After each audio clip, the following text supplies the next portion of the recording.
If at all he don't have the intention of marrying me, నా ఫ్యామిలీని touch చేయాల్సిన అవసరం లేదు. వన్స్ ఈ 6 మంత్స్‌లో అతను చాలా చేశాడు.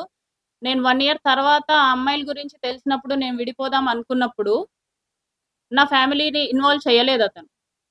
సో, నా ఫ్యామిలీ జోలికి గూడా రాలేదు. మా హస్బెండ్‌తో మాట్లాడడం ఇలాంటివి జరగలేదనమాట.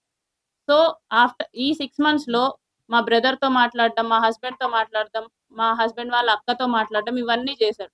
So, if at all he don't have any intention of marrying me, నా ఫ్యామిలీని టచ్ చేసి ఉండేది గాదు. ఖచ్చితంగా ఇన్వాల్వ్ అయ్యారండి. ఆయన ఇన్వాల్వ్‌మెంట్ ఖచ్చితంగా ఉంది. వాళ్ళెప్పుడు కంట్రోల్ చేస్తూనే ఉండేవాళ్ళండి శ్రీధర్‌ని. శ్రీధర్ నాతో చాలా సార్లు చెప్పి డమ్మీ క్యాండిడేటే అండి. అది రైల్వే కోడూరులో ఉన్న ఎవ్వరికైనా తెలుస్తుంది.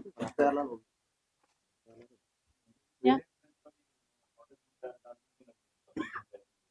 సారీ? మీరు వేరే వాళ్ళతో కాంటాక్ట్ ఉన్నా చూసే తగ్గుతున్న ప్రయత్నం. వేరే వాళ్ళతో కాంటాక్ట్ అంటే?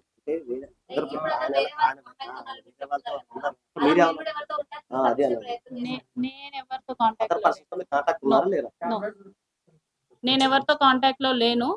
అది నా ఫోన్ తీసుకున్నప్పుడు అందరికి అర్థమవుతది. ఇప్పటివరకు రిలీజ్ అయిన మీరు స్టార్టింగ్ నుంచి నన్ను బలవంతం చేశారు, ఇబ్బంది పెట్టారు, నన్ను ప్రతిసారి టార్చర్ చేసేవాడు.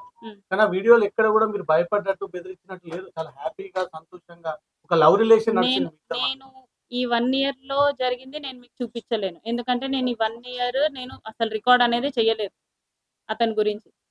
అతని గురించి ఎప్పుడైతే వేరే అమ్మాయిల విషయంలో బయట పడిందో అప్పటినుంచే నేను రికార్డ్ చేసుకోవడం జరిగింది. అప్పటినుంచే తను నా మీద ఎఫర్ట్స్ పెట్టడం జరిగింది. నేను విడిపోదాం అన్నా కూడా ఏది? ఇంకొకటి విషయం క్లారిటీగా చెప్తున్నా. నేను స్క్రీన్ రికార్డ్ చేసిన ప్రతిసారి శ్రీధర్‌కి చెప్పే చేశాను. శ్రీధర్‌కి తెలిసే చేశాను.